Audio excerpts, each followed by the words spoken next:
نحمده ونصلي على رسوله الكريم اما بعد فاعوذ بالله من الشيطان الرجيم بسم الله الرحمن الرحيم اقرأ وربك الأكرم الذي علم بالقلم صدق اللہ العظیم۔ رنگ نشاط بزم دو عالم پہ چھا گیا، رنگ نشاط بزم دو عالم پہ چھا گیا، جس دن کا انتظار تھا وہ دن بھی آ گیا۔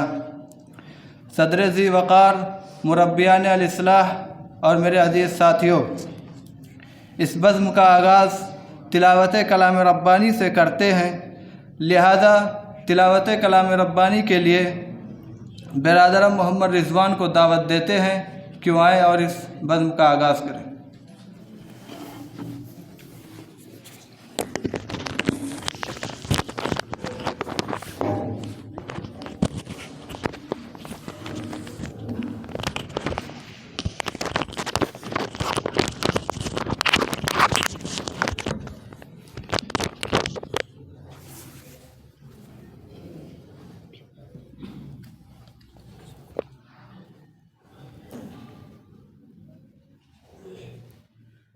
أعوذ بالله من الشيطان الرجيم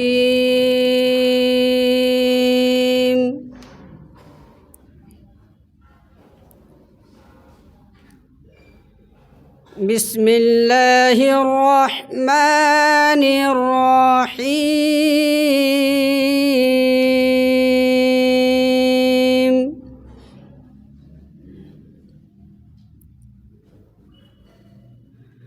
ألف لام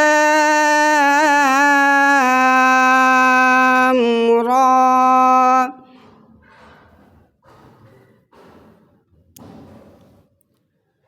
تلك آيات الكتاب المبين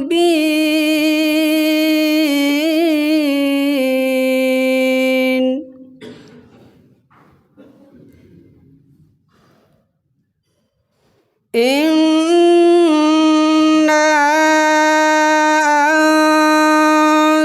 أنزلناه قرآنا عربيا لعلكم تعقلون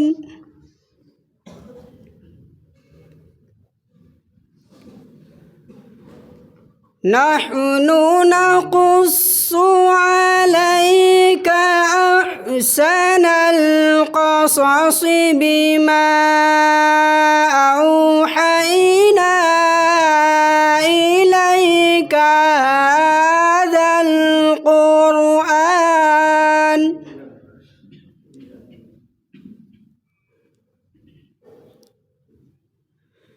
وإن كنت من قبله لمن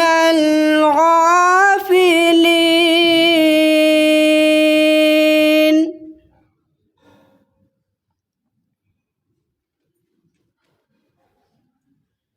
إذ قال يوسف لأبيه يا أبت إني رأيت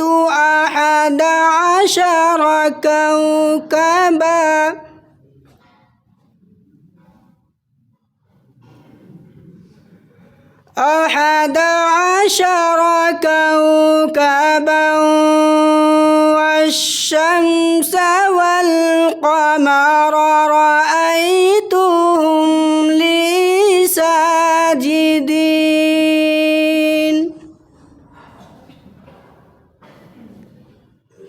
11 كوكبا والشمس والقمر رأيتهم لي ساجدين صدق الله العظيم۔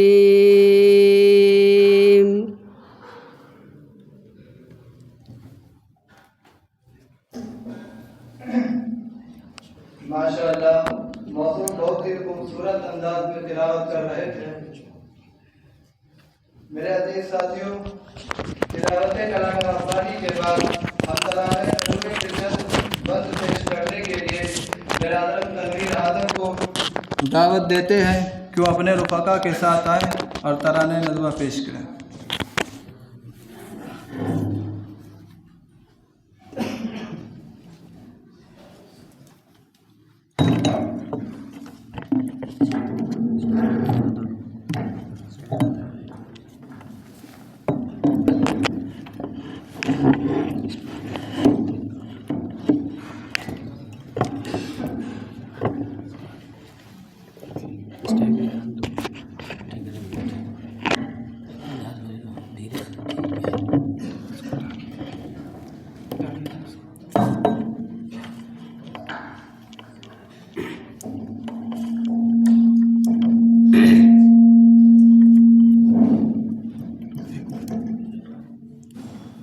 ہم نازش ملک و ملت ہیں، ہم سے ہے درخشاں صبح وطن، ہم تابش دیں، ہم نور یقین، ہم حسن عمل، ہم خلق حسن،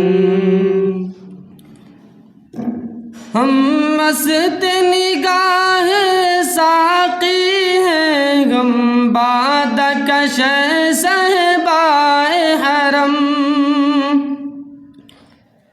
ہم نغمہ اہل قلب و زبان، ہم ذہن رسائے اہل قلم، ہم عزم جواہر لمحہ دوان رکھتے ہیں ہمیشہ آگ قدم، ہم آب گوہر، ہم نور سحر، ہم آب گوہر، ہم نور سحر، ہم باد بہاری ابر کرم، ہم نازش ملک و ملت ہیں، ہم سے ہے درخشاں صبح وطن، ہم تابش دی، ہم نور یقین، ہم حسن عمل، ہم خلق حسن، جس بزم کے ہیں ہم تخت نشین، وہ بزم ہے بزم عرفانی، اس بزم کی ہے ہر صبح ہنسی، ہر شام ہے اس کی نورانی، یہ بزم ہے ان شاہینوں کی فطرت میں ہے جن کی سلطانی، یہ قلب و نظر کی دنیا ہے، یہ قلب و نظر کی دنیا ہے، ہر نقش ہے اس کا لافانی، ہم نازش ملک و ملت ہیں، ہم سے ہے درخشاں صبح وطن، ہم تابش دی، ہم نور یقین، ہم حسن عمل، ہم خلق حسن، گنجین فضل رحمانی، وہ جس نے بلند اسلام کیا، دانش کا دیش بلی جس نے پھر ذوق سخن کو عام کیا،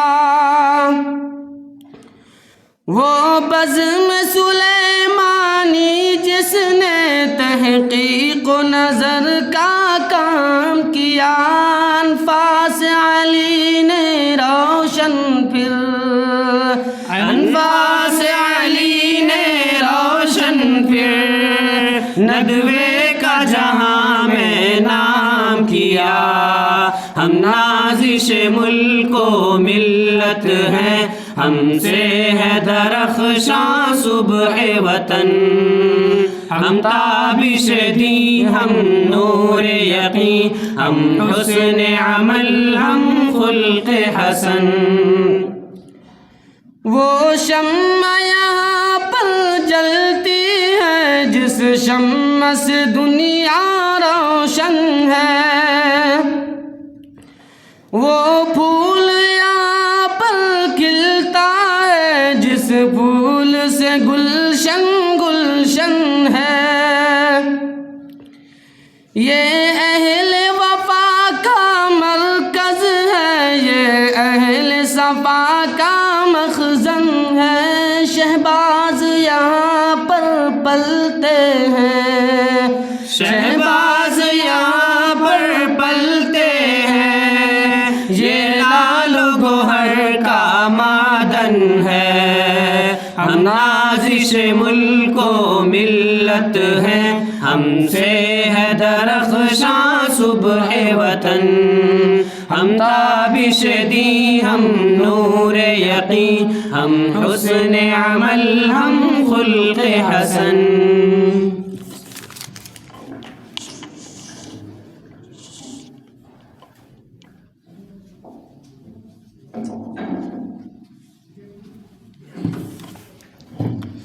ماشاء اللہ، موضوع بہت پیارے لہجے میں آپ کے درمیان ترانے ندوہ پیش کر رہے تھے۔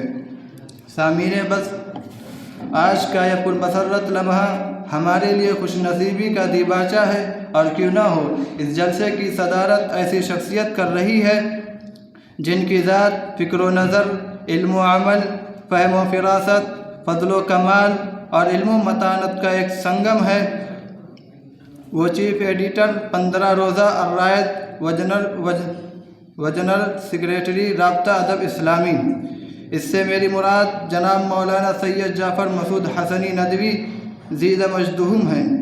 ہم حضور والا کے دل کی گہرائیوں سے اپنے پروگرام میں استقبال کرتے ہیں کہ آپ نے اپنا قیمتی وقت دے کر ہم طلبہ کی حوصلہ افزائی فرمائی۔ سامعین بس، گزشتہ سالوں میں مطالعہ تصنیفات کے عنوان سے ایک سلسلہ شروع کیا گیا تھا جس میں 5 کتابیں مطالعہ تصنیفات کے نام سے مرتب ہوئیں، اور وہ الگ الگ شخصیات پر مشتمل ہے۔ اس میں سے پہلی کتاب حضرت مولانا سید محمد رابع حسنی ندوی مدث اللہ العالی کے نام سے 2016 میں شائع ہوئی۔ 2017 میں علامہ سید سلیمان ندوی رحمۃ اللہ علیہ کے نام سے، 2018 میں علامہ شبلی نعمانی رحمۃ اللہ علیہ کے نام سے، 2019 میں علامہ حکیم سید عبدالحی حسنی رحمۃ اللہ علیہ کے نام سے، اور 2020 میں حضرت مولانا سید محمد علی منگیری رحمۃ اللہ علیہ کے نام سے شائع ہوئیں، اور ان کتابوں کے ناشر انجمن الاصلاح معہد القرآن الکریم ہے۔ وہ طلباء معہد القرآن الکریم نے اس کو کامیاب کرنے میں بہت محنت کی۔ 2 سال کورونا وائرس کی وجہ سے یہ سلسلہ معطل ہو گیا تھا۔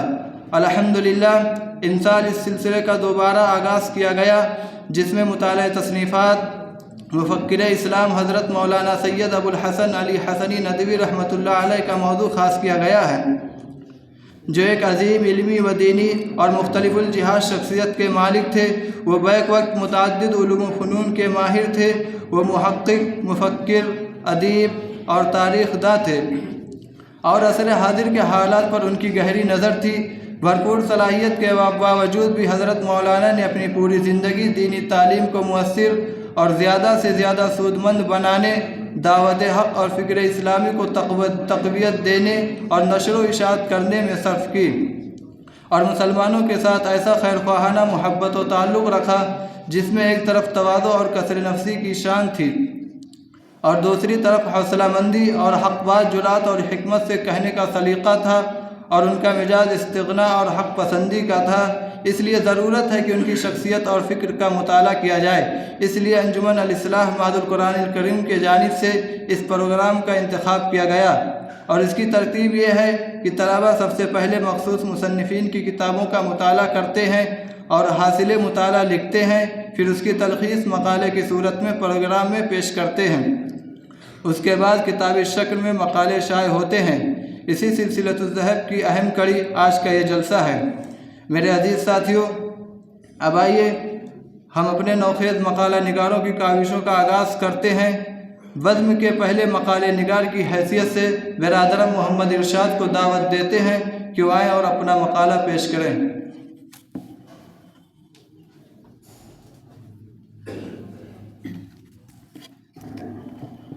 السلام علیکم ورحمۃ اللہ وبرکاتہ۔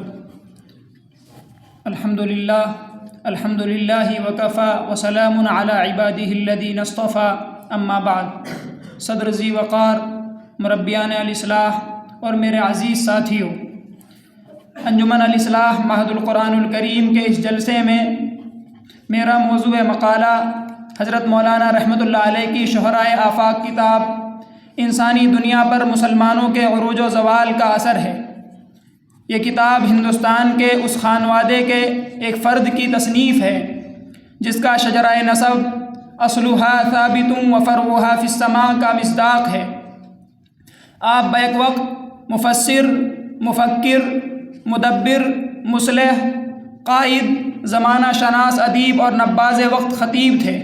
مولانا رحمۃ اللہ علیہ نے جس ماحول اور زمانے میں آنکھیں کھولیں وہ زمانہ مسلمانوں کے لیے نہایت پرآشوب اور خطرات و مصائب سے پر تھا۔ دنیا جنگ عظیم کے شعلوں میں گھری ہوئی تھی۔ سامراجیت کا اژدہا اسلامی دنیا کے ایک بڑے حصے کو نگل چکا تھا اور بچے کھچے حصے پر بھی توسیع پسند استعمار کی گرفت روز بروز مضبوط سے مضبوط تر ہوتی جا رہی تھی۔ ایک طرف ترکی میں عثمانی خلافت کا قصر فلک بوس منہدم ہو رہا تھا تو دوسری طرف روس میں اشتراکی نظام کی داغ بیل ڈالی جا رہی تھی جس کی زد میں وسط ایشیا کے مسلم ممالک تھے۔ دوسری طرف خود ہندوستان 600 سالہ مسلم اقتدار کے بعد انگریزوں کے زیر تسلط تھا، جس سے گلو خلاصی کے لیے ملک کے طول و عرض میں زوردار تحریکیں چل رہی تھی۔ گویا پوری دنیا بشمول ہندوستان شکست و ریخت اور خلفشار کے ایک طویل اور تکلیف دہ عمل سے گزر رہی تھی۔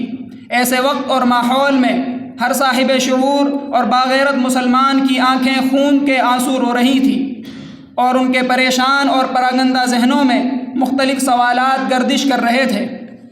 حضرت مولانا رحمۃ اللہ علیہ کی کتاب ماذا خسر العالم بانحطاط المسلمین، جس کا اردو ترجمہ انسانی دنیا پر مسلمانوں کے عروج و زوال کا اثر کے عنوان سے شائع ہوا ہے، ذہن کی انہی کربناکیوں اور دماغ میں اٹھنے والے انہی سوالات کے جوابات کی شکل میں وجود میں آئی ہے۔ اس کتاب کی تالیف کے وقت حضرت مولانا رحمۃ اللہ علیہ کی عمر 32 سال سے زائد نہ تھی، یعنی ان کے عین جوانی کے ایام تھے۔ عمر کے اس حصے میں عقل عموماً جذبات کے تابع ہوا کرتی ہے۔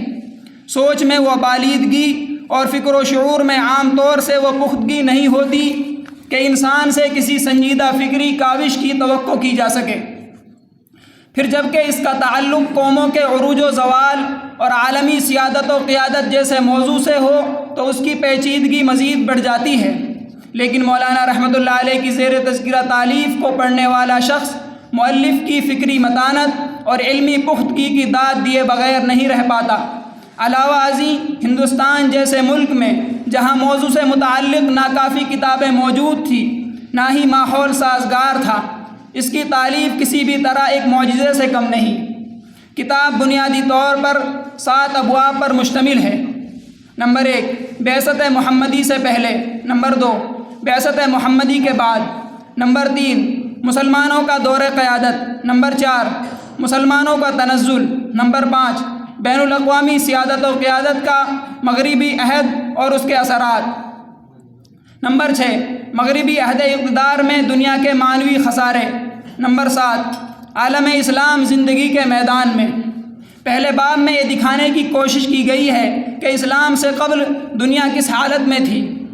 دنیا کے بڑے بڑے مذاہب، مسیحیت، یہودیت، بدھزم، ہندوازم وغیرہ اور اس پر ایمان رکھنے والوں کی دینی یا اخلاقی پوزیشن کیا تھی۔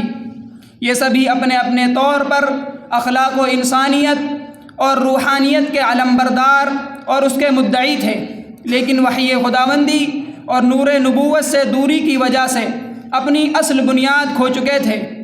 آپ رحمۃ اللہ علیہ نے تفصیلی حوالوں کے ساتھ اس کا جائزہ لیا ہے۔ دوسرے باب میں اسلام کی آمد کے بعد کس طرح دنیا خوشگوار تبدیلیوں سے روشناس ہوئی اور مردہ انسانیت کو حیات نو کا پیغام ملا، اس کی مختصر مگر جامع تصویر پیش کی گئی ہے۔ تیسرے باب میں مسلمانوں نے انسانیت کی پاسبانی کا فریضہ کس طرح انجام دیا، دنیا پر اسلامی اقتدار اور تمدن کے کیا اثرات مرتب ہوئے، اس کی تصویر پیش کی گئی ہے۔ چوتھے باب میں مسلمانوں کے زوال، اس کے اسباب اور اس سے عالم انسانیت پر پڑنے والے اثرات کا مکمل خاکہ پیش کیا گیا ہے۔ پانچویں اور چھٹے باب میں دنیا پر مغرب کے تسلط اور اس کے نتیجے میں دنیا جس شدید اخلاقی اور روحانی بحران سے دوچار ہوئی اس پر روشنی ڈالی گئی ہے۔ ساتواں باب خلاصے اور نتائج پر مشتمل ہے۔ اس باب میں مولانا رحمۃ اللہ علیہ نے گزشتہ حالات و واقعات کی روشنی میں امت مسلمہ کی اصل خامیوں اور کمزوریوں کو سامنے رکھ کر ایک عملی خاکہ ترتیب دیا ہے۔ یہ خاکہ تیاری اور عمل پیہم کے ان بنیادی نکات پر مشتمل ہے جن کو بروئے کار لا کر مسلمان اپنی عظمت رفتہ کو دوبارہ حاصل کر سکتے ہیں۔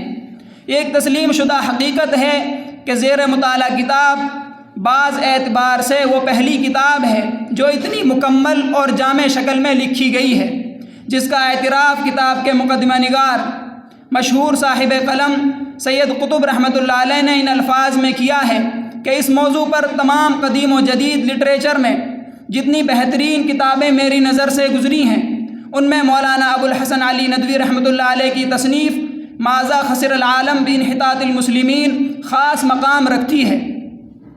اس لیے یہ بات کہی جا سکتی ہے کہ اگر مولانا رحمۃ اللہ علیہ اس کتاب کے علاوہ کوئی اور کتاب تصنیف نہ بھی کرتے اور ان کا کوئی اور علمی کارنامہ منظر عام پر نہ بھی آتا، تب بھی ان کا نام اس کتاب کے حوالے سے نہ صرف زندہ رہتا بلکہ لوگوں کی زبان پر ہوتا۔ مولانا رحمۃ اللہ علیہ کی جانب سے کتاب کے پیش لفظ میں مقصد تصنیف کی وضاحت ان الفاظ میں ملتی ہے کہ اس کا مقصد اس کے سوا کچھ نہ تھا کہ مسلمانوں کو اس مجرمانہ کوتاہی کا احساس ہو جو انہوں نے انسانیت کے حق میں کی اور ان کی تلافی اور اصلاح حال کا جذبہ ان کے اندر پیدا ہو۔ اسی کے ساتھ دنیا کو اپنی اس بدقسمتی کا بھی علم ہو جس سے اس کو مسلمانوں کی قیادت سے محروم ہو جانے کی بنا پر دوچار ہونا پڑا۔ میری نظر میں زیر مطالعہ کتاب کی بنیادی اہمیت یہی ہے کہ اس کتاب کے مطالعے سے دنیا اور اہل دنیا پر غصہ و نفرت کے بجائے ان کے ساتھ ہمدردی کا جذبہ پیدا ہوتا ہے اور بلا کسی تفریق کے ہر غیر جانبدار صاحب شعور اور انسان اور انسانیت سے تعلق و محبت رکھنے والے شخص کو وہ اپیل کرتی ہے اور اسے سب سے پہلے خود اپنی ذات کے احتساب پر ابھارتی ہے۔ انہی چند باتوں پر میں اپنے باتوں کو ختم کرتا ہوں۔ وآخر دعوانا الحمدللہ رب العالمین۔ ان کے بعد محمد عامر آئے اور اپنا مقالہ پیش کریں۔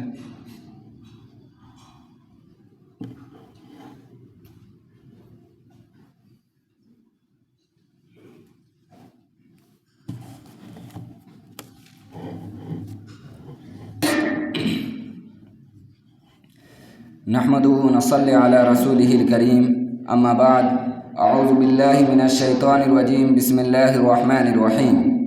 صدر علی وقار، محترم اساتذہ کرام اور ہم نشینان بزم، السلام علیکم ورحمۃ اللہ وبرکاتہ۔ میرے لیے سعادت کی بات ہے کہ آج میں اس باوقار محفل میں آپ حضرات کے سامنے تاریخ دعوت و عزیمت پر اپنا حاصل مطالعہ پیش کر رہا ہوں۔ نام مصنف حضرت مولانا سید ابو الحسن علی حسنی ندوی رحمۃ اللہ علیہ۔ یہ کتاب 5 جلدوں پر مشتمل ہے۔ اس کتاب کی ابتدا ایک خطبے سے ہوتی ہے جس کا عنوان ہے اصلاح و تجدید کی تاریخ اور اس کی اہم شخصیتیں، یعنی پہلی صدی ہجری سے لے کر 7ویں صدی ہجری تک عالم اسلام کی اصلاح و تجدیدی کوششوں کا تاریخی جائزہ، نامور مصلحین اور ممتاز اصحاب دعوت و عزیمت کا مفصل تعارف، ان کے علمی کارناموں کی روداد، ان کے اثرات و نتائج کا تذکرہ۔ محرم الحرام 1372 ہجری میں لکھنؤ میں جماعت اصلاح و تبلیغ کی طرف سے انتظام کیا گیا کہ رفقا کے سامنے ضروری عنوانات اور مختلف پہلوؤں پر تقریر کی جائیں اور ان کی واقفیت اور ذہنی تربیت کا سامان بہم پہنچایا جائے۔ ان تقریروں اور مضامین کا سلسلہ ایک ہفتے جاری رہا۔ اس تربیتی ہفتے میں ایک طویل اور مسلسل عنوان اصلاح تجدید کی تاریخ اور اس کی اہم شخصیتیں تھا۔ یہ عنوان حضرت مولانا رحمۃ اللہ علیہ کے حصے میں آیا اور تقریباً ایک ہفتے اس موضوع پر عرض کیا جاتا رہا۔ احباب اس کا خلاصہ اپنے طور پر محفوظ کر لیتے۔ بعد میں اشاعت کی نیت سے جب اس پر نظر ڈالی تو محسوس ہوا کہ یہ کام بڑی توجہ اور اطمینان سے کرنے کا ہے، اور یہ ایک اہم تاریخی موضوع ہے جس پر ہمارے محدود علم کے مطابق کوئی مفصل اور مکمل چیز موجود نہیں۔ یہ تاریخ اسلام اور ادبیات اسلامیہ کا ایک بڑا خلا ہے جسے پر ہونا چاہیے۔ اس خلا کے موجود ہونے کی وجہ سے اچھے سنجیدہ حلقوں میں یہ خیال قائم ہو چکا ہے کہ اسلام اور مسلمانوں کی تاریخ میں اصلاح و تجدید اور انقلاب حال کی کوشش مسلسل اور غیر منقطع طور پر نہیں پائی جاتی۔ کئی سو برسوں کے بعد کچھ شخصیتیں ابھرتی رہی ہیں جنہوں نے حالات سے کشمکش کی اور جو فکری اور عملی حیثیت سے کوئی ممتاز مقام رکھتی ہے، ورنہ متوسط درجے کے لوگ نظر آتے ہیں جو فکری و عملی حیثیت سے عہد انحطاط کی عام سطحوں سے بلند نہیں تھے اور جن کے علمی و عملی کارناموں میں کوئی جدت و ندرت نہیں پائی جاتی۔ صرف چند گنی چنی شخصیتیں جن کی تعداد 7 سے 8 زیادہ سے نہیں سمجھی جاتی اس کلیے سے مستثنیٰ ہیں۔ جبکہ دوسری جلد میں 8ویں صدی ہجری کے مشہور عالم و مصلح شیخ الاسلام حافظ ابن تیمیہ رحمۃ اللہ علیہ کے سوانح حیات، ان کے صفات و کمالات، ان کے علمی و تصنیفی خصوصیات، ان کے تجدیدی و اصلاحی کام اور مقام، ان کی اہم تصنیفات کا مفصل تعارف اور ان کے ممتاز تلامذہ اور منتسبین کے حالات ہیں۔ تیسری جلد میں حضرت خواجہ معین الدین چشتی سلطان المشائخ، حضرت خواجہ نظام الدین اولیاء، حضرت شیخ شرف الدین یحییٰ منیری کے سوانح حیات، صفات و کمالات، تجدیدی و اصلاحی کارنامے، تلامذہ و منتسبین و مسترشدین کا تذکرہ و تعارف ہے۔ چوتھی جلد میں مجدد الفسانی حضرت شیخ احمد سرہندی رحمۃ اللہ علیہ 971-1034 ہجری کی مفصل سوانح حیات، ان کا عہد اور ماحول، ان کے عظیم تجدیدی و انقلابی کارنامے کی اصل نوعیت کا بیان، ان کے سلسلے کے مشائخ کا اپنی اور بعد کی صدیوں پر گہرا اثر اور ان کی اصلاحی و تربیتی خدمات کا مفصل تذکرہ ہے۔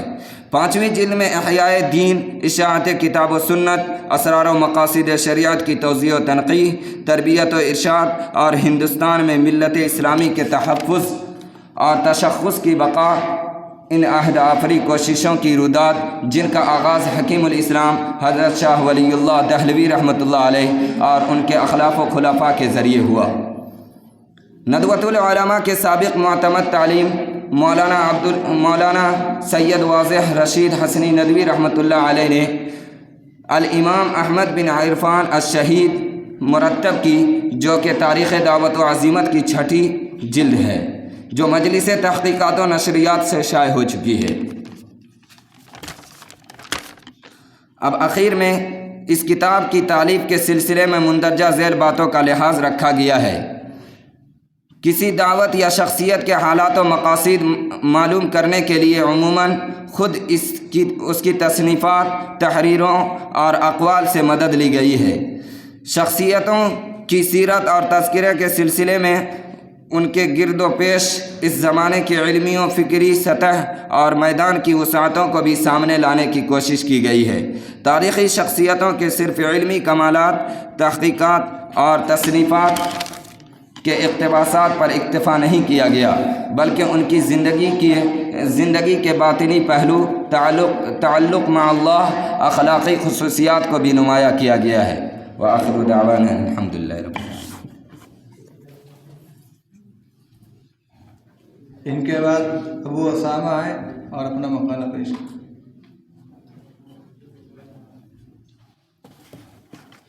بسم اللہ الرحمن الرحیم، نحمد و نصلی علی رسولہ الکریم۔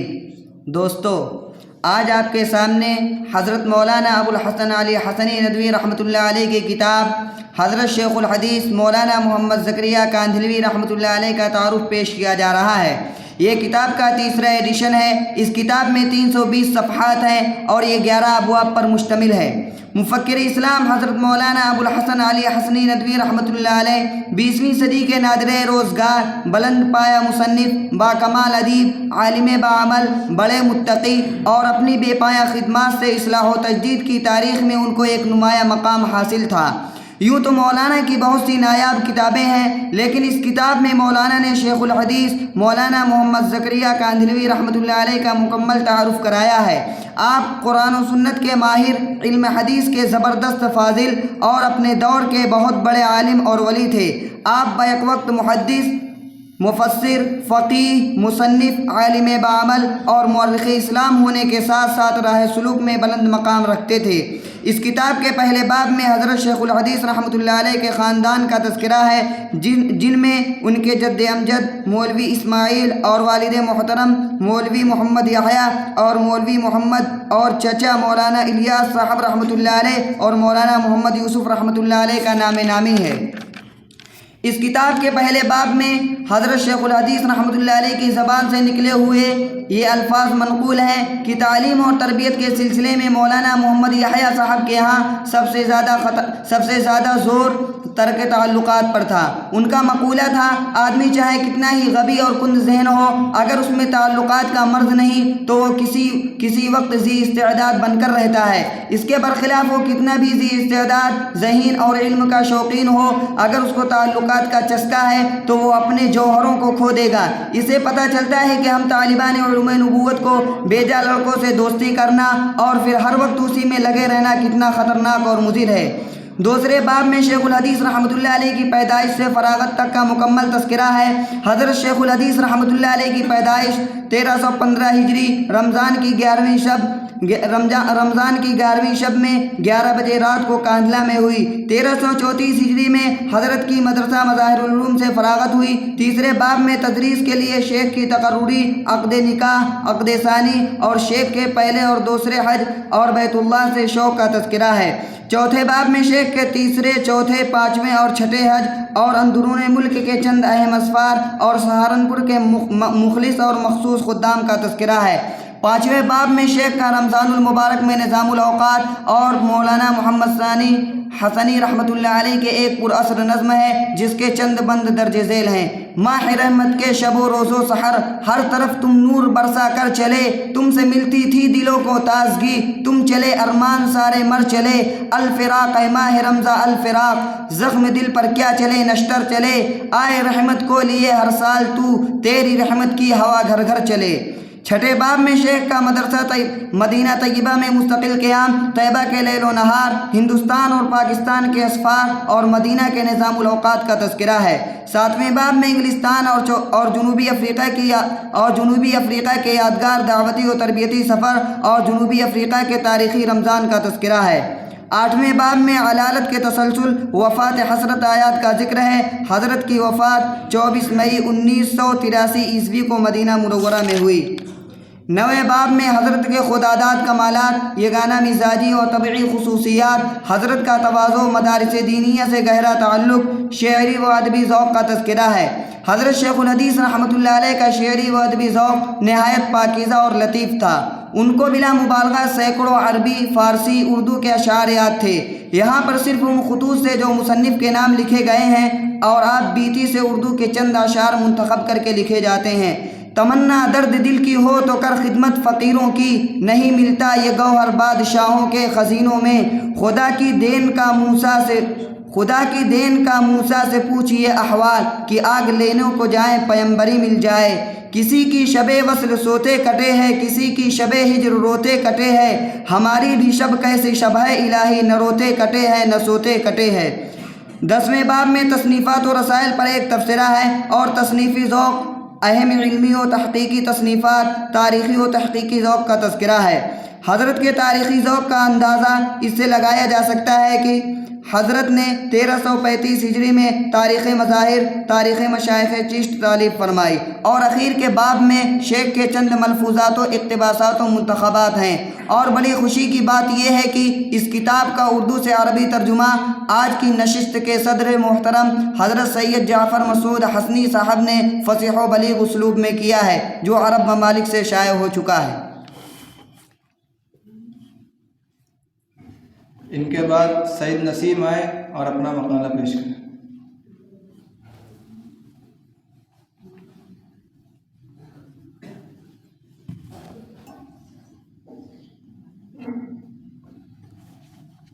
نحمدہ ونصلی علی رسولہ الکریم وبعد۔ آج کی اس پر رونق و پروقار مجلس میں میرے مقالے کا عنوان ہے حضرت مولانا سید ابو الحسن علی حسنی ندوی رحمۃ اللہ علیہ کی کتاب پرانے چراغ۔ وجہ تسمیہ پرانے چراغ۔ الدین کے چراغ کے مشہور قصے میں آپ نے پڑھا تھا کہ افریقی جادوگر نے جب الدین کا چراغ گم کر دیا تو دوبارہ اس کو پانے کے لیے بہت سے نئے نئے چراغ لے کر چین پہنچا اور دروازوں پر صدا لگاتا تھا کہ پرانے چراغ دو اور نئے چراغ لو۔ اسی طرح جب وہ اس گھر کے قریب پہنچا جہاں اس کا گوہر شب چراغ موجود تھا تو صاحب خانہ نے اپنی سادگی میں پرانا چراغ دے کر نیا چراغ لے لیا اور اس نے اپنی متاع گمشدہ کو حاصل کر لیا۔ اسی وجہ سے حضرت مولانا علی الرحمٰ نے اسی تناظر میں اس کتاب کا نام پرانے چراغ رکھ دیا۔ پرانے چراغ مولانا علی الرحمٰ کی بیش بہا و شہرۂ آفاق تصانیف میں سے ایک ہے۔ یہ کتاب 3 حصوں پر مشتمل ہے۔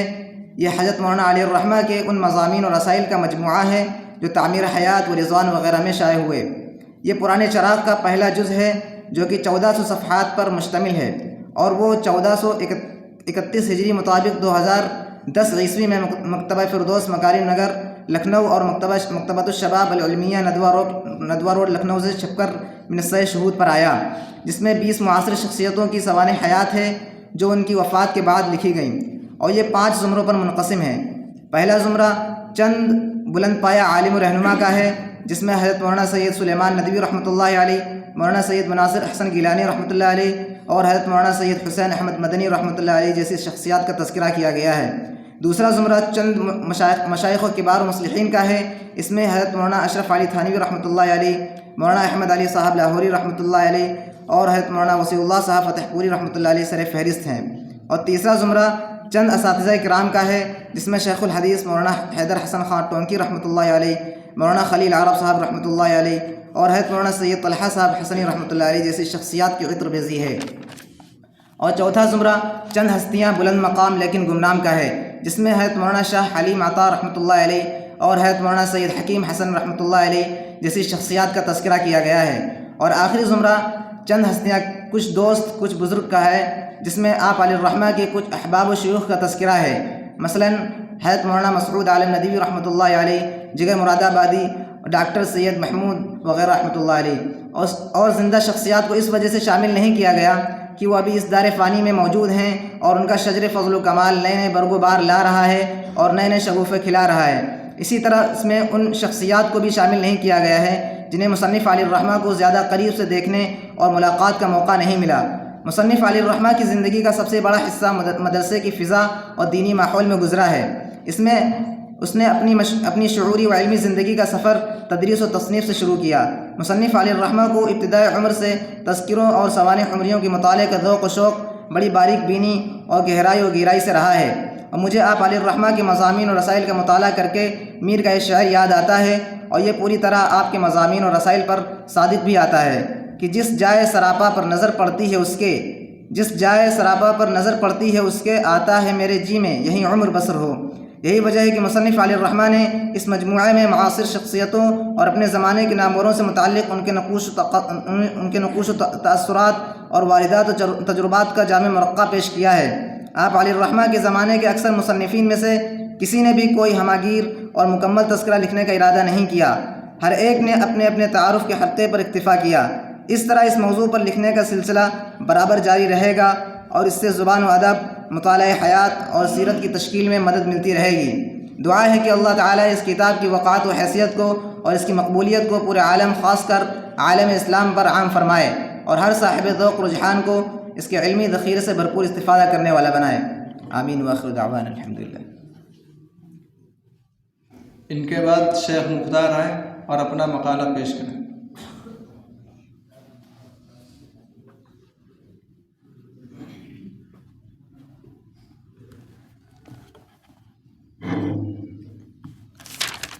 السلام علیکم ورحمۃ اللہ وبرکاتہ۔ نحمدہ و نصلی علی رسولہ الکریم، اما بعد۔ آج میرا موضوع مقالہ ہے پرانے چراغ جلد دوم۔ پرانے چراغ جلد اول کو ادبی و دینی حلقے میں جو قبولیت حاصل ہوئی اس کا مصنف کو پہلے سے بالکل اندازہ نہیں تھا، بلکہ مصنف کو یہ شبہ تھا کہ ان کی بڑی بڑی کتابوں کے درمیان ایک کتاب گم ہو جائے گی اور اس کو اہمیت نہیں دی جائے گی، لیکن اس کو ہندوستان اور پاکستان دونوں جگہ یہ دیکھ کر مسرت آمیز حیرت ہوئی کہ یہ کتاب ہاتھوں ہاتھ لی گئی اور بڑے ذوق و شوق سے پڑھی گئی۔ کتاب کی وجہ تصنیف کے بارے میں معلومات۔ مصنف لکھتے ہیں، پرانے چراغ کی تصنیف کا محرک چند محبوب و محترم شخصیتوں کے بارے میں اپنی ذاتی معلومات، روابط و تعلقات کا اظہار، ان کے احسانات و اثرات کا اعتراف اور ان کو تاریخی طور پر محفوظ کر دینے کا جذبہ تھا۔ کتاب کی پہلی جلد میں متعدد نامور، ہم عصر، مشہور دونوں طرح کے اہل کمال کا تذکرہ کیا گیا تھا۔ ان میں بعض اور مصنف کو بعد میں قلم اٹھانے کا موقع ملا اور بعض کے متعلق وہ مضامین لکھ چکے تھے، لیکن اس میں شامل کرنے کی نوبت نہیں آئی تھی۔ ان سب مضامین کو جلد دوم میں جمع کیا گیا ہے۔ ان کی تعداد پہلے جلد کی شخصیتوں سے زیادہ ہے اور ان کو 6 خانوں میں تقسیم کیا گیا ہے۔ ان میں سب سے پہلے ہندوستان کے چند اہل کمال و مشاہیر رجال، مولانا محمد علی جوہر، مولانا ابوالکلام آزاد، ڈاکٹر ذاکر حسین وغیرہ۔ دوسرے نمبر چند بزرگ شخصیتیں، ان میں الحاج مفتی امین الحسینی، مولانا مسعود علی ندوی، مولانا عبدالباری ندوی وغیرہ۔ تیسرے نمبر نامور ادیب و انشاء پرداز، ان میں مولانا عبدالماجد دریابادی، پروفیسر رشید احمد صدیقی، مولانا ماہر القادری وغیرہ۔ چوتھے نمبر پر چند علماء کبار، ان میں مولانا عبدالشکور صاحب فاروقی، مولانا عبدالعزیز میمن، مولانا محمد اویس ندوی وغیرہ۔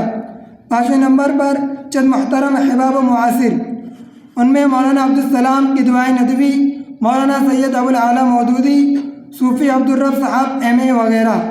چھٹے نمبر سینے کے داغ، چند عزیز اور محبوب شخصیتیں جنہوں نے داغ مفارقت دیا، ان میں امت اللہ تسنیم صاحبہ مرحومہ، مولانا سید ابوالخیر برق، محمد الحسنی عرف محمد میاں مرحوم وغیرہ۔ ان سب حضرات کے بارے میں حضرت مولانا نے اپنی دوسری جلد میں تذکرہ کیا اور اس کتاب میں بتایا گیا ہے کہ حضرت مولانا کو کم عمری سے ہی ان سے ملنے اور ان کی باتیں سننے کا شرف حاصل ہوا۔ یہ کتاب بھی مکتبہ فردوس مکارم نگر سے شائع ہے۔ امید ہے کہ ان وقتی اضافوں کے بعد یہ جلد پہلے سے زیادہ پسند کی جائے گی۔ وما علینا الا البلاغ۔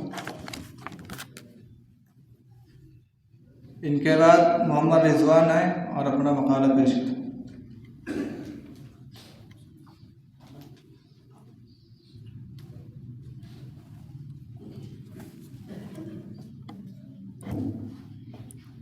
السلام علیکم ورحمۃ اللہ وبرکاتہ۔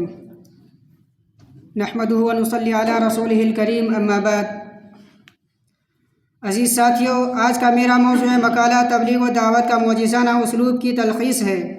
یہ مفکر اسلام حضرت مولانا سید ابوالحسن علی حسنی ندوی رحمۃ اللہ علیہ کے ان خطبات کا مجموعہ ہے جو دارالعلوم ندوۃ العلماء کے شعبہ دعوت و فکر اسلامی میں دیے گئے۔ یہ خطبات عربی زبان میں دیے گئے تھے۔ مولانا ڈاکٹر عبداللہ عباس ندوی رحمۃ اللہ علیہ نے اردو زبان میں اس کا ترجمہ کیا، اور یہ کتاب جو مجلس تحقیقات و نشریات اسلام ندوۃ العلماء سے شائع ہوئی۔ حضرات، دعوت اللہ کی اہمیت و افادیت سے ہم سب واقف ہیں اور اس کی ضرورت ہم سب کے سامنے ہے۔ دعوت اللہ تمام انبیاء علیہ الصلوۃ والسلام کا فرض منصبی رہا ہے، اور ان کے بعد تمام مسلمانوں پر اور خصوصاً علماء پر یہ ذمہ داری عائد ہوتی ہے کہ وہ اس اہم فریضے کو انجام دیں اور اس کے لیے ہر ممکن کوشش کریں۔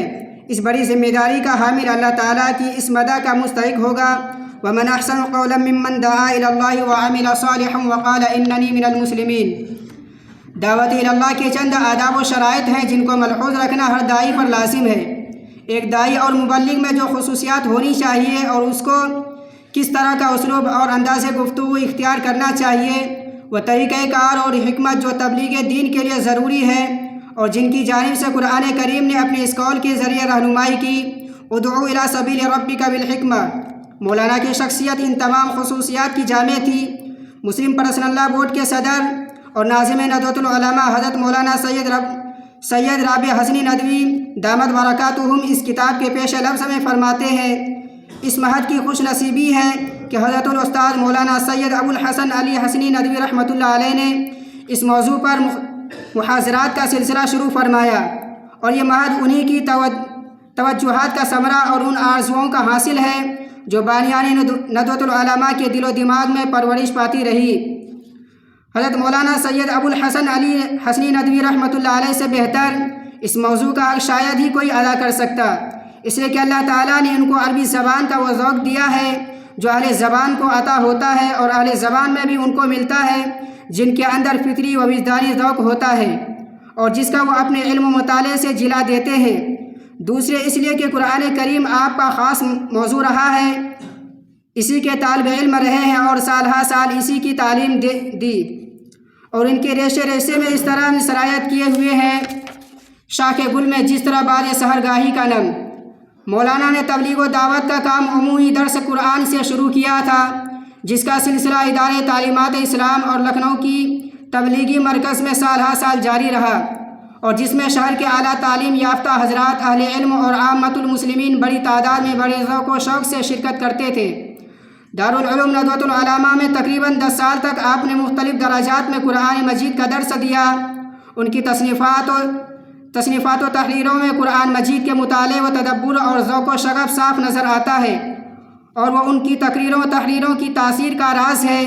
یہ مصرع ان کے حسب حال ہے، آنچے کردم ہمہ از دولت قرآن کردم۔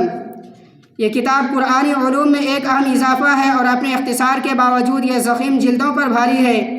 اس کتاب کے ذریعے نہ صرف قارئین کو قرآن کریم کی بلاغت کا اندازہ ہوگا، بلکہ مختلف مواقع میں زمان و مکان اور مخاطب کے طباع کے بدل جانے کے ساتھ ساتھ انبیاء کرام کی دعوت کے مختلف اسالیب سے بھی واقفیت حاصل ہوگی۔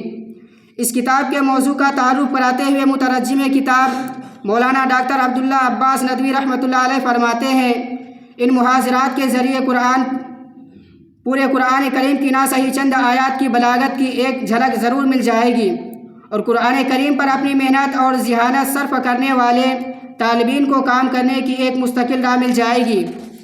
ان محاضرات میں جہاں دعوتوں کے نمونے دیے گئے ہیں، وہاں دعوت دینے والوں کی سیرتیں بھی نظر آتی ہیں۔ ان کی صداقت و امانت، خیال کی پاکیزگی، ہر حال میں اپنے مقصد اصلی دعوت توحید کو پیش نظر رکھنا، مثلاً حضرت موسیٰ علیہ السلام، حضرت ابراہیم علیہ السلام اور حضور صلی اللہ علیہ وسلم کا اپنی قوموں کو دعوت دینا۔ مفکر اسلام حضرت مولانا سید ابو الحسن علی حسنی ندوی رحمۃ اللہ علیہ کے خطبات میں مذکور دعوت کے متعلق قرآنی آیات کی تشریح اور آیات سے ماخوذ نبی علیہ الصلاۃ والسلام کے قصے اور ان کا اسلوب دیکھنے کے بعد مولانا کا قرآن سے گہرا تعلق اور اس پر عمیق نظر کا اندازہ ہوتا ہے۔ مولانا فہم قرآن کے کم سے کم تفسیروں کی مدد لینے اور بلا واسطہ قرآن کو سمجھنے کے قائل تھے، حتیٰ کہ قرآن مجید کی تدریس کے لیے دارالعلوم میں بھی یہی طریقہ رائج ہے۔ مولانا کی علوم قرآنی میں وسعت نظری کی ایک عمدہ مثال مولانا کی اسی سلسلے کے ایک خطبے میں ملتی ہے، جس میں مولانا نے آیت دعوت کا اعجاز اور اس کی وسعت و گیرائی کو بھی بیان کرتے ہوئے فرمایا، ادعو الی سبیل ربک بالحکمۃ والموعظۃ الحسنہ وجادلہم باللتی ہی احسن ان ربک هو اعلم بمن ضل عن سبیلہ وهو اعلم بالمہتدین۔ اس آیت کریمہ کی روح سے دونوں باتیں پوری طرح آیا ہے۔ ایک دعوت اللہ کو کتنی آزادی ہے اور کس درجے پابندی ہے، کہاں تک وہ جا سکتا ہے اور کس حد سے آگے قدم بڑھانا ممنوع ہے۔ دعوت و تبلیغ کا کام قوانین و ضوابط کا پابند نہیں، بلکہ دعوت کا طریقہ کار ماحول اور گرد و پیش کے حالات، مخاطبین کے طباع اور دین کے مسالے کے مطابق متعین ہوتا ہے۔ اسی اعتبار سے ہر زمانے میں تمام انبیاء علیہ الصلاۃ والسلام کی دعوت کا اندازہ مختلف رہا ہے۔ حضرت ابراہیم علیہ السلام کا اپنے والد کو دعوت دینے کا لہجہ، موسیٰ علیہ السلام کا اپنی قوم کو دعوت دینے کا انداز، حضرت یوسف علیہ السلام اور خاتم الانبیاء حضرت محمد صلی اللہ علیہ وسلم کی دعوت کا طریقہ کار، یہ تمام دعوتوں کے نمونے اس کتاب میں موجود مولانا کے خطبات میں نظر آتے ہیں۔ یہ کتاب قرآن کریم اور اسلام کی ابدیت پر یقین میں اضافے کا ایک نیا سامان ہے۔ اس کتاب کے مطالعے کے بعد قارئین کو حضرت مولانا سید ابو الحسن علی حسنی ندوی رحمۃ اللہ علیہ کی دعوت و تبلیغ کے انوکھے اسلوب کی جھلکیاں دیکھنے کو ملیں گی، اور دعوت و تبلیغ کے میدان میں وہ منفرد خصوصیات سے واقفیت ہوگی جو حضرت علیہ الرحمہ کو ممتاز و نایاب بناتی ہیں۔ مزید برآں مولانا کی متعدد مقالات اور مستقل کتابیں موجود ہیں جو قرآن کریم کے بعض اہم مسائل و مباحث کی فکر انگیزی تفسیر تسلیم کی گئی ہیں۔ اللہ تعالیٰ مولانا کو گری کے رحمت کرے اور ان کی شخصیت کا فیض ہم سب کو عطا کرے۔ وآخر دعوانا الحمدللہ رب العالمین۔ ان کے بعد محمد عدنان آئے اور اپنا مقالہ پیش کریں۔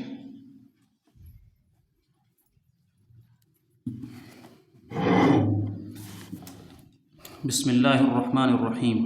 الحمد للہ وکفا وسلام علی عبادہ الذین اصطفى، اما بعد۔ جناب صدر، اساتذہ کرام اور سامعین بزم، آج میرا موضوع مقالہ حضرت مولانا سید ابو الحسن علی الحسنی الندوی کی کتاب ارکان اربع ہے۔ مولانا کی یہ کتاب تمام تصنیفات میں شہرت کے اعتبار سے اعلیٰ مقام پر ہے۔ مولانا کی کتاب ماذا خسر العالم بانحطاط المسلمین اور الصراع بین الایمان والمادیہ کے بعد سب سے زیادہ عالمی شہرت اسی کتاب کو حاصل ہے۔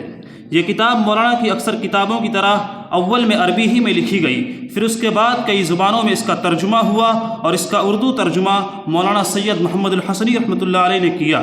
اس کتاب میں اسلام کے 4 بنیادی رکن نماز، زکوٰۃ، روزہ، حج کے اسرار و مقاصد کو نہایت ہی جامع انداز میں پیش کیا گیا ہے اور ان کے حقیقی فوائد و ثمرات کی تشریح کے ساتھ ساتھ انسانی زندگی پر ان کے اثرات کو انتہائی دقت نظری کے ساتھ پیش کیا گیا ہے۔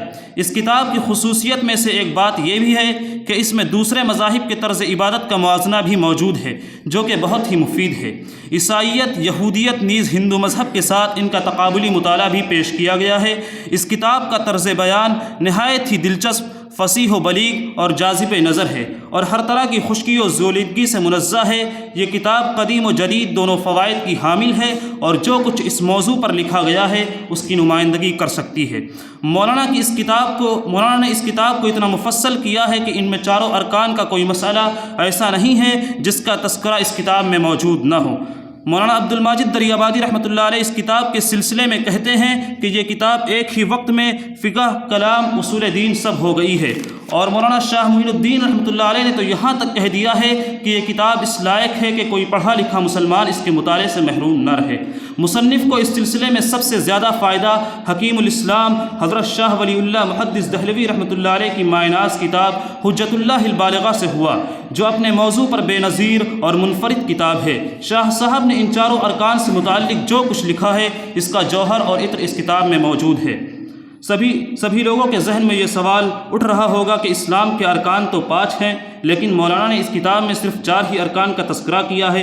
اس کا جواب یہ ہے کہ حضرت مولانا کی ایک مستقل کتاب العقیدۃ والعبادۃ والسلوک پر موجود ہے، اس لیے اس موضوع کو دہرانے کی کوئی ضرورت محسوس نہیں کی گئی۔ وآخر دعوانا الحمدللہ رب العالمین۔ اب میں صدر عالی مرتبہ سے بڑے ہی ادب و احترام کے ساتھ التماس کرتے ہیں کہ وہ ہم طلباء کو اپنی صدارتی خطاب سے مستفیض فرمائیں جو ہم طلباء کے لیے مشعل راہ ثابت ہوں۔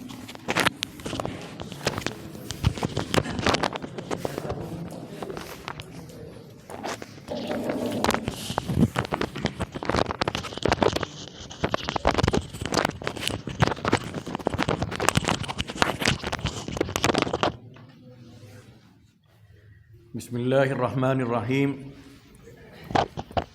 الحمد للہ رب العالمین والصلاة والسلام علی سید المرسلین محمد وآلہ وصحبہ اجمعین ومن تبعہم بإحسان ودعا بدعوتہم الی یوم الدین، اما بعد۔ اعوذ باللہ من الشیطان الرجیم، بسم اللہ الرحمن الرحیم۔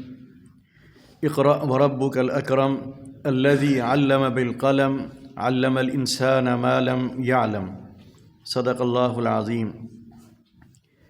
میرے عزیز ساتھیوں، یہاں آنے سے پہلے مجھے یہ اندازہ نہیں تھا کہ اس پروگرام میں شرکت اتنی مفید ہوگی۔ آپ کا یہ پروگرام دیکھ کر اور مقالات سن کر بے پناہ خوشی ہوئی، اور یہ احساس ہوا کہ جس طرح آپ لوگوں سے کام لیا جا رہا ہے، انشاءاللہ آنے والے دنوں میں اس کے بڑے اچھے نتائج سامنے آئیں گے، کیونکہ ایک تاثر یہ کافی عرصے سے دیا جا رہا تھا کہ ندوے میں تقریر پر زور زیادہ دیا جا رہا ہے اور تحریر پر بالکل بھی توجہ نہیں دی جا رہی ہے، اور ندوے کا یہ امتیاز رہا ہے دوسرے تعلیمی اداروں کے مقابلے میں کہ اگر وہاں مقررین کی تعداد وہاں کے فضلاء میں زیادہ نظر آتی ہے تو ندوے کے فضلاء میں اور خاص طور پر ہمارے بڑوں میں مصنفین اور محققین کی تعداد زیادہ نظر آتی ہے۔ اگر آپ پوری اپنی تاریخ اٹھا کر دیکھیں ندوے کی تو آپ کو لکھنے والوں کی تعداد زیادہ نظر آئے گی بنسبت مقررین کے، اور وہ مقررین بھی اصلاً ان کا میدان خطابت نہیں کہا جا سکتا، بلکہ ان کا میدان تحریری ہے، لیکن حالات نے ان کو مجبور کیا اور حالات نے ان کو اس میدان میں بھی قدم رکھنے پر آمادہ کیا اور وہ مصنف سے مقرر بنے۔ مطالعے کے بارے میں آپ کے جو اساتذہ ہیں، خاص طور پر ہمارے بھائی مولانا فرمان صاحب ندوی اور ہمارے قاری ریاض صاحب ندوی مظاہری، یہ آپ کی رہنمائی کرتے رہتے ہیں، کیونکہ پروگرام سے اندازہ ہوا کہ بغیر رہنمائی کے اتنے اچھے مقالات نہیں لکھے جا سکتے تھے۔ مطالعے کی بڑی اہمیت ہے، جس طرح درسی کتابوں کی اہمیت ہے، اسباق کی اہمیت ہے، درجے میں شرکت کی اہمیت ہے، سبق توجہ کے ساتھ سننے کی اہمیت ہے، اسی طرح خارجی مطالعے کی بھی بڑی اہمیت ہے۔ اگر صرف درسی کتابوں تک ایک طالب علم محدود رہتا ہے تو وہ ادھورا رہتا ہے، ناقص رہتا ہے، اور وہ کمال جو اس کو حاصل ہو سکتا تھا یا جس مقام تک وہ پہنچ سکتا تھا اس مقام تک وہ نہیں پہنچ پاتا ہے۔ وہ ایک مدرس بن کے رہ جاتا ہے اور اس کا جو میدان ہے بہت چھوٹا میدان ہوتا ہے اور اس کی افادیت کا دائرہ بھی بہت محدود رہ جاتا ہے۔ تو اللہ تعالیٰ نے آپ کو ندوے میں موقع دیا، پھر ایسے اساتذہ اللہ تعالیٰ نے آپ کو عطا فرمائے، اور پھر یہاں کی لائبریری اور یہاں کے جو ہمارے فضلاء ہیں یا ندوے کے جو بانی جن کو کہا جاتا ہے یا بانیوں میں جن کا شمار ہے، ان کی تصنیفات خود ایسی ہیں کہ آپ کو کہیں اور دیکھنے کی ضرورت نہیں، ہر موضوع پر آپ کو ان کی تصنیفات ملیں گی۔ اور مطالعے کے سلسلے میں اس بات کا خاص خیال رکھنا بھی چاہیے، اور یہاں رکھا بھی جا رہا ہے، کہ جس ادارے میں آدمی پڑھتا ہے اس ادارے کے قیام کا ایک مقصد ہوتا ہے، اور اس ادارے کا ایک مزاج ہوتا ہے، اور اس ادارے کی ایک فکر ہوتی ہے جس فکر کو لے کر وہ قائم کیا گیا ہوتا ہے، اور اسی فکر کی نشر و اشاعت اس کا مقصد ہوتا ہے۔ تو اگر اس ادارے میں رہ کر آپ ایسے مصنفین کی تحریریں پڑھیں گے یا کتابیں پڑھیں گے جن کی فکر آپ کے ادارے کی فکر سے مختلف ہوگی، یا ان کتابوں میں جو مواد ہوگا، جو مضامین ہوں گے، یا جو اس میں موضوع ہوگا اس کا، وہ یہاں کے قیام کے مقصد سے اتنا جوڑ نہیں رکھتا ہوگا، تو ایک کشمکش کی صورت پیدا ہونے لگتی ہے، کیونکہ آپ یہاں کے اساتذہ سے جو سن رہے ہیں، درس کی کتابوں میں جو آپ پڑھ رہے ہیں، یا لائبریریوں میں جو کتابیں ہیں ان سے جو آپ جا کر اپنے علم میں اضافہ کر رہے ہیں، پھر اگر آپ ان کی دوسروں کی تحریریں پڑھتے ہیں یا ان کی کتابیں پڑھتے ہیں تو اندر ایک کشمکش یہ پیدا ہوتی ہے کہ ہمیں صبح تو سبق میں ہم نے یہ سنا، درسی کتاب میں ہم نے یہ پڑھا، فلاں استاد نے ہم سے یہ بتایا، اور یہ کتاب جو ابھی ہم نے پڑھی ہے اس کتاب میں تو بالکل اس کے برعکس کوئی دوسرا نظریہ پیش کیا جا رہا ہے، کوئی دوسرا ہی اس میں فلسفہ بیان کیا جا رہا ہے، کوئی دوسری ہی رائے اس میں دی جا رہی ہے، تو اب آپ اس میں پریشان ہوتے ہیں، کیونکہ آپ کا ذہن تو اتنا پختہ ہوتا نہیں ہے کہ اس میں صحیح کیا ہے، غلط کیا ہے، کتنا اس سے لینا ہے، کتنا اس سے لینا ہے۔ تو وہاں پر آپ مطلب ایک ہی سوال پیدا ہوتا ہے اور اعتراض بھی پیدا ہوتا ہے، اور اعتراض کے جواب آپ کو مل نہیں پاتا ہے. آپ ہی ایک بات خود کہیں گے اور خود ہی آپ اس کی تردید کریں گے. ایک کتاب پڑھ کر ایک خیال آپ کا بنا، ایک تصور آپ کے ذہن میں آیا، ابھی آپ نے اس کے خلاف دوسری کتاب پڑھی، اب وہ تصور جو بنا تھا یا جو خیال آپ کے دل میں پیدا ہوا تھا اس کا رد اس کتاب نے کر دیا، تو آپ جہاں تھے وہیں رہے، کوئی اضافہ آپ کے علم میں نہیں ہوا. اس لیے مطالعے کے سلسلے میں اس بات کا بڑا خیال رکھا جاتا ہے، اور یہاں ماشاءاللہ جو نمونے آپ کے سامنے آئے ان سے صاف اندازہ ہو رہا ہے کہ یہاں اس کا بڑا اہتمام ہے.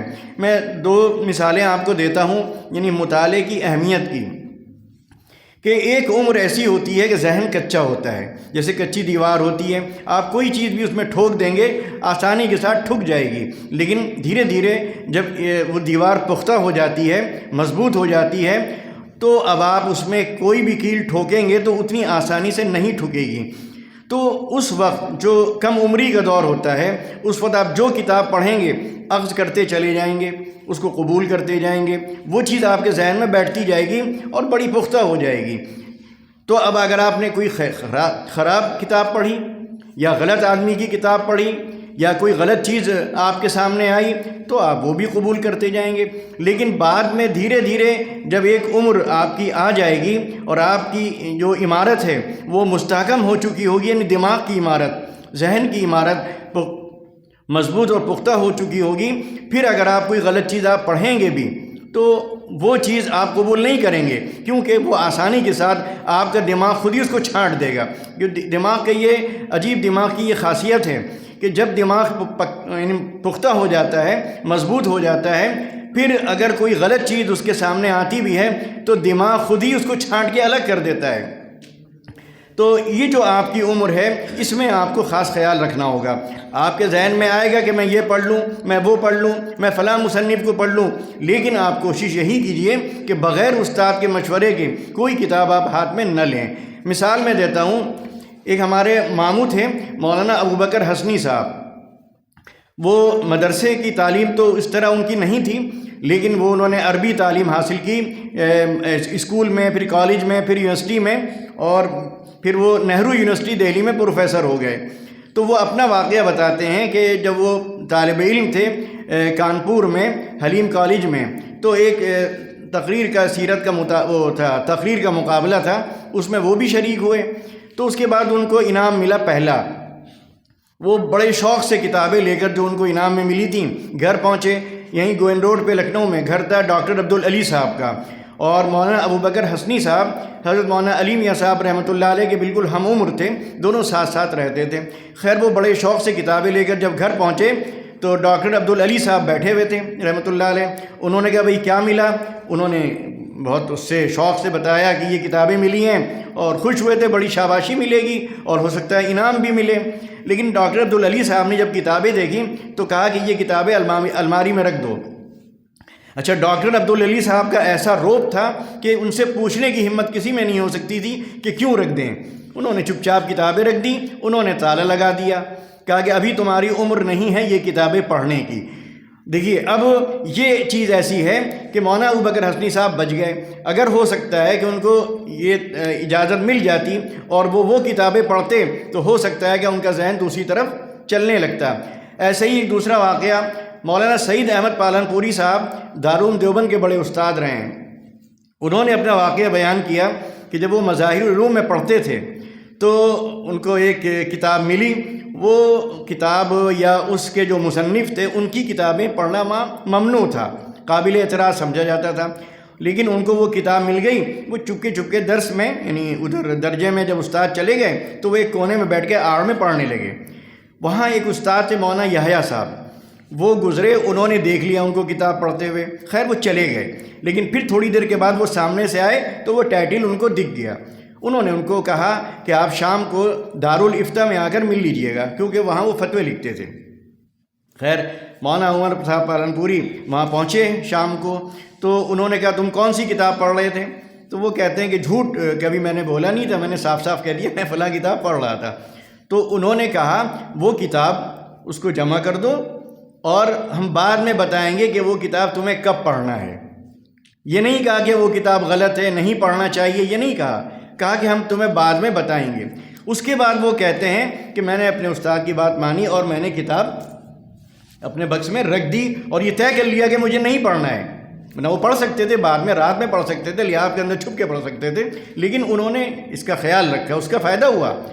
تو اس کے بعد وہ کہتے ہیں 3 سال میں نے وہاں تعلیم حاصل کی، اس کے بعد 5 سال انہوں نے دارالعلوم دیوبند میں پڑھا، 3 5 8 سال ہو گئے۔ 7 سال وہ کہتے ہیں کہ مدرسہ اشرفیہ میں نے پڑھایا۔ اب دیکھیے 15 سال ہو گئے۔ 15 سال کے بعد وہ کہتے ہیں کہ میرے پاس ایک پوسٹ کارڈ آیا، پوسٹ کارڈ میں لکھا ہوا تھا عزیزم اب تم وہ کتاب پڑھ سکتے ہو، اس کے نیچے یحییٰ غفر لہ لکھا ہوا تھا۔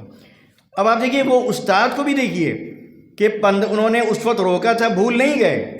اب جب انہیں اندازہ ہو گیا، اطمینان ہو گیا کہ اب یہ پکے ہو چکے ہیں، اب یہ نہیں بھٹکیں گے، اب یہ گمراہ نہیں ہوں گے، تو انہوں نے پھر ان کو 15 سال کے بعد اجازت دی۔ تو یہ جو عمر ہوتی ہے اس میں خود سے کبھی آپ انتخاب نہ کیجئے گا، کیونکہ مطالعہ جو ہے وہ غذا ہے۔ جیسے جسم کی غذا ہوتی ہے ویسا ہی دماغ کی بھی غذا ہوتی ہے۔ اب غذا میں کیا ہوتا ہے، ہر عمر کی غذا الگ ہوتی ہے۔ ایک چھوٹے سے بچے کو ثقیل غذا نہیں دی جاتی، دی جائے گی پیٹ خراب ہو جائے گا، اگر وہ خود سے کھا لے گا تو پیٹ خراب ہو جائے گا، زیادہ استعمال کر لے گا پیٹ خراب ہو جائے گا۔ اور پھر کبھی کبھی ایسا بھی ہوتا ہے کہ آدمی جوان ہے، صحت مند ہے، لیکن کوئی نہ کوئی بیماری ہے، ہاضمے کی بیماری ہے یا اور اس کو کوئی شکایت ہے، اب اس کو پرہیز ہے بعض چیزوں سے، لیکن وہ نہیں سمجھ رہا ہے۔ تو اگر وہ بغیر ڈاکٹر کے مشورے کے ہر چیز کھانے لگے گا تو نتیجہ یہ نکلے گا صحت اس کی بجائے وہی چیز جو صحت بناتی، وہی چیز جو اس کی طاقت میں اضافہ کرتی، وہی چیز جو اس کے اندر وٹامنز اتنے پیدا کر دے دیتی کہ وہ بہت سی بیماریوں سے بچ جاتا، لیکن اس شخص کے لیے وہ غذا جو تھی وہ نامناسب تھی، کیونکہ اس کے اندر ایک بیماری ہے، اس بیماری میں وہ غذا مضر تھی، یا وہ کم عمر ہے، وہ ثقیل غذا ہضم نہیں کر سکتا ہے۔ تو اگر وہ اپنی طرف سے وہ سب کھانے لگے کہ سب کھا رہے ہیں، ان کو تو فائدہ ہو رہا ہے، تو مجھے کیوں نہیں فائدہ ہو سکتا، لے وہ نقصان اٹھا جائے گا۔ تو اگر وہ مشورے سے کام کرے گا، ڈاکٹر کے مشورے سے کرے گا یا اپنے گھر کے بڑوں کے مشورے سے غذا کا اہتمام کرے گا، تو وہی غذا اس کے جسم کو فائدہ پہنچائے گی۔ ایسے ہی معاملہ دماغ کے سلسلے میں کتابوں کا ہے کہ اگر آپ کو دماغ کی صحیح غذا نہ ملے گی تو آپ کا دماغ اس طرح کام نہیں کر پائے گا جس طرح اس کو کرنا چاہیے۔ کبھی کبھی وہ الٹا کام کرے گا، بجائے سیدھے راستے پہ چلنے کے وہ آپ کو غلط راستے پہ ڈال دے گا۔ تو جسم کی غذا کا جس طرح اہتمام کیا جاتا ہے، ہر غذا استعمال نہیں کی جاتی ہے، یہ دیکھ لیا جاتا ہے کہ آیا یہ غذا ہمارے لیے مفید ہے یا مفید نہیں ہے، اور 2-4 بار کھانے کے بعد بھی اندازہ ہو جاتا ہے کہ ہم نے یہ دال کھا لی ہمارا پیٹ خراب ہو گیا، آپ نے کھائی وہی دال آپ کا پیٹ نہیں خراب ہوا۔ اب وہ دال آپ کے لیے تو نقصان دہ نہیں ہے لیکن میرے لیے نقصان دہ ہے۔ ایسے ہی کتاب کا معاملہ ہے کہ ایک کتاب ان کے لیے نقصان دہ نہیں ہے لیکن وہی کتاب میرے لیے نقصان دہ ہے، کیونکہ آپ جس فکر کو لے کر یہاں آئے ہیں، جس مقصد کو لے کر آئے ہیں، جو آپ کا مشن ہے، آپ کے والدین نے جس مقصد سے یہاں بھیجا ہے، ندوے کا انتخاب یوں ہی نہیں کر لیا، وہ آپ کو اور مدرسوں میں بھی بھیج سکتے تھے۔ ندوے کا انتخاب جو انہوں نے کیا کچھ سوچ سمجھ کے کیا۔ اب اگر آپ یہاں آ کر ندوے کے فضلاء کو چھوڑ کر دوسرے اداروں کے فضلاء کی کتابیں پڑھتے ہیں تو ضروری نہیں کہ وہ کتابیں آپ کے اس مزاج جو آپ کے یہاں بننا ہے، وہ ذوق جو آپ کے یہاں بنایا جائے گا، وہ فکر جو آپ کی یہاں بنائی جائے گی، اگر وہ کتابیں اس سے متصادم ہیں تو آپ یہاں سے کوئی بڑا فائدہ اٹھا کے نہیں جا پائیں گے۔ تو ہمیں خوشی یہ ہوئی، اور اس میں مولانا فرمان صاحب ندوی کا بھی کوشش ہے اور ان کا کمال ہے کہ انہوں نے آپ کو مطالعے کے لیے وہ کتابیں دی ہیں جو سمجھ لیجئے آپ کے لیے کھاد کا کام کریں گی، اور بڑے موقع پر دی گئی ہیں۔ اگر یہ چاہتے استاد تھے آپ کو دوسری کتابیں بھی دے سکتے تھے، لیکن وہ یہاں کے مشن سے متصادم ہوتی، یہاں کے مزاج سے وہ مطابقت نہیں رکھ سکتی تھیں، اور جو مقصد آپ کا یہاں ہے یا ندوے کے بانیان کے جو مقصد رہا ہے وہ اس مقصد کو پورا نہیں کر سکتی تھیں۔ تو کتابوں کا انتخاب یہ ماشاءاللہ بہت اچھا انہوں نے کیا، اور امید آئندہ ہمارے ندوی فضلاء کی بڑی تعداد ہے، وہ ان کی کتابوں کا مطالعہ بھی آپ کریں گے اور ان سے آپ فائدہ اٹھائیں گے۔ اب یہ جو طریقہ لکھنے کا ہے اتنا بھی ہو سکتا تھا کہ آپ صرف مطالعہ کرتے. اگر آپ صرف مطالعہ کرتے تو آپ کے علم میں اضافہ ہوتا, معلومات میں اضافہ ہوتا, لیکن پیش کرنے کا سلیقہ یا اسلوب آپ کا نہیں بنتا. اب یہ جو انہوں نے طریقہ نکالا کہ آپ ایک کتاب کا مطالعہ کیجئے اور آپ کو ایک وقت دیا, یہ نہیں کہ 2-4 دن میں آپ, وہ تو پھر الٹپ کام ہوتا, آدمی کچھ ادھر سے نکال لیتا, کچھ ادھر سے نکال لیتا. ایک وقت دیا آپ کو جس میں آپ وہ کتاب باقاعدہ پڑھ سکتے ہیں, ایک بار نہیں 10 بار پڑھ سکتے ہیں, اور اس کتاب کو اتنی بار پڑھنے کے بعد اب آپ نے اس سے جو چیز اخذ کی ہے, جو آپ کا ذہن بنا یا جو فکر آپ کو اس سے ملی یا جو نتیجہ آپ نے نکالا اس مطالعے سے, اب آپ اس کو پیش کیجئے. تو اس طرح کے جو پروگرام ہیں ان سے فائدہ یہ ہے کہ یہ مطالعہ مفید ہے 2 اعتبار سے. علم میں تو اضافہ ہوا, ساتھ ساتھ آپ کا اسلوب بنا, اور اسلوب کا قاعدہ یہ ہے کہ آپ جس کو پڑھیں گے لاشعوری طور پر آپ کا قلم اسی انداز سے چلنے لگے گا. ایک چھوٹی سی مثال, قاری صاحب یہاں بیٹھے ہوئے ہیں, ان سے زیادہ کس کو تجربہ ہوگا.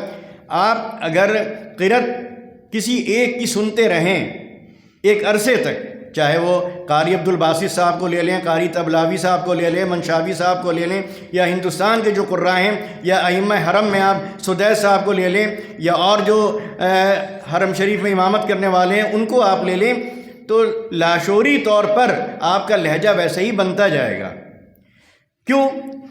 لیکن اگر آپ کریں گے 10 آدمیوں کو سنیں گے, ابھی آپ نے آج سنا قاری عبدالباسط صاحب کو, اگلے دن سنا منشاوی صاحب کو, پھر سنا خلیل حسری صاحب کو, پھر سنا طبلاوی صاحب کو, پھر سنا سدیس صاحب کو, تو کوئی لہجہ آپ کا نہیں بنے گا, گڑبڑ جالا ہو جائے گا وہ بالکل. آپ کو پہلے تو یہ طے کرنا ہے کہ کس کی تحریر آپ کو بھاتی ہے, کس کی تحریر آپ کو اچھی لگتی ہے, بس آپ اس کا انتخاب کیجئے. کیونکہ ایک بات اور یاد رکھیے, غذا کی جو میں نے ایک مثال دی چھوٹی سی, جو چیز آدمی رغبت سے کھاتا ہے بھلے وہ ثقیل و ہضم ہو جاتی ہے, اور جو چیز بے رغبتی سے کھاتا ہے وہ آسانی کے ساتھ ہضم نہیں ہوتی ہے. معدے کا رغبت سے بڑا گہرا تعلق ہے. وہی معدہ اگر رغبت کے ساتھ کھایا جا رہا ہے وہ کھانا, تو معدہ آسانی سے اس کو قبول کر لے گا, اور وہی معدہ اگر وہ کھانا بے رغبتی سے کھایا جا رہا ہے, زبردستی کسی کے دباؤ میں کھایا جا رہا ہے, تو معدہ اس کو قبول نہیں کرے گا. ویسے ہی معاملہ دماغ کا بھی ہے. جو پڑھیے شوق سے پڑھیے, اور شوق کا تعلق خود آپ کے ذوق سے ہے. ضروری نہیں کہ آپ کو حضرت مولانا علی میاں صاحب کی تحریر پسند آئے, ہو سکتا ہے آپ کو مولانا عبدالماجد صاحب دریا آبادی کی, لیکن یہ خیال ضرور رہے کہ فکری ہم آہنگی ہونی چاہیے. اگر فکری ہم آہنگی نہیں ہے تو وہ نقصان دہ ہوگا. فکری ہم آہنگی ہے, آپ کے وہ مقصد, آپ کا مقصد پورا کر رہی ہے, آپ کے مشن کو, اس مشن کو, یعنی جو مشن آپ کا ہے اس کے لیے وہ آپ کو تیار کر رہی ہے, تو آپ کسی کو بھی پڑھ سکتے ہیں. تو آپ کو اگر ان کی تحریر, جیسے عربی میں کسی کو علی طنطاوی صاحب کی تحریر پسند آتی ہے, کسی کو مصطفیٰ لطفی منفلوطی کی تحریر پسند آتی ہے, کسی کو احمد امین کی پسند آتی ہے, تو جس کی تحریر آپ کو پسند آئے یا جس کی تصنیف آپ شوق سے پڑھ سکتے ہوں, آپ کو اچھا لگتا ہو, تو آپ اس کو زیادہ سے زیادہ پھر آپ اختیار کر لیجئے. آپ کوشش کیجئے اسی کو پڑھنا ہے, تو دھیرے دھیرے وہ اسلوب جو ان کا تھا وہی اسلوب آپ کا بھی بنتا چلا جائے گا. تو میں آپ کو مبارکباد دیتا ہوں کہ ماشاءاللہ بہت اچھا پروگرام ہوا, بہت اچھے مقالات سننے کو ملے, اور دل تو یہی چاہ رہا کہ سارے مقالات سنے جائیں, کیونکہ یہ مقالات خود جتنے بھی یہاں لوگ موجود ہیں سب کے لیے مفید ہیں, میرے لیے بھی, اور آپ حضرات جو یہاں بیٹھ کر سن رہے ہیں ان کے بھی علم میں اضافہ ہو رہا ہے, اور وہ کتابیں جو شاید بہت سے لوگوں نے نہیں پڑھیں ان کا خلاصہ ان کے سامنے آ گیا, اور ایسا محسوس ہو رہا ہے جیسے کہ ہم نے بھی وہ کتاب پڑھی ہے. اس پر میں اپنی بات ختم کرتا ہوں. وآخر دعوانا ان الحمدللہ رب العالمین.